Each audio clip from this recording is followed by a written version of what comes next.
on ne peut pas recevoir le pardon dans une assemblée si l'agneau n'est pas présenté. Car il n'y a point de pardon des péchés s'il n'y a point l'effusion des sangs. Le sang dont on parle ici, ce n'est pas le sang d'Étienne, ce n'est pas le sang du pasteur, mais c'est le sang de l'agneau qui ôte les péchés du monde. Et le sang qui ôte les péchés du monde, c'est celui de notre Seigneur Jésus-Christ, lui qui est la manifestation de l'amour du Père pour l'humanité. Que le Seigneur vous bénisse. Amen. Quand nous parlons du pain dans l'église, nous faisons allusion à la communion que le peuple doit avoir avec leur Dieu. J'avais dit autrefois que dans l'église catholique, on l'appelle très bien communion. Elambo, communion.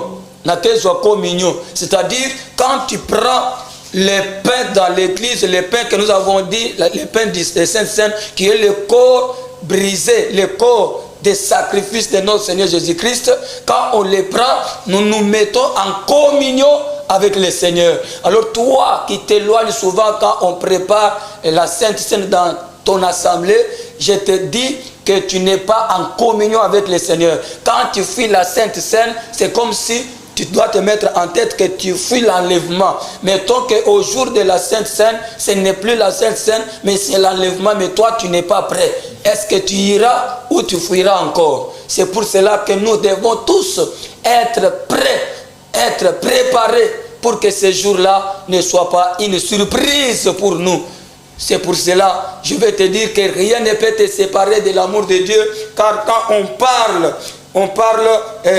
du pain dans l'église, nous faisons allusion à la rédemption que le Seigneur a accordée à l'humanité. Or, on ne peut pas être sauvé s'il n'y a pas l'amour. C'est ce que dit la Bible dans Jean chapitre 3, le verset 16. Car Dieu a tant aimé le monde qu'il a donné son Fils unique afin que quiconque croit en lui ne périsse point, mais qu'il ait la vie éternelle. En d'autres termes, qu'il soit sauvé. On ne peut pas parler du salut dans l'église s'il n'y a point l'amour du Père, s'il n'y a pas l'amour de Dieu. Et l'amour que Dieu a pour toi, ma soeur, l'amour que Dieu a pour toi, mon frère, est plus fort que l'amour que toi tu as pour lui. C'est par là que Paul dit, qu'est-ce qui me séparera de l'amour de Dieu? Il ne dit pas qu'est-ce qui séparera Dieu de l'amour que j'ai pour lui, mais il dit, qu'est-ce qui me séparera de l'amour de Dieu?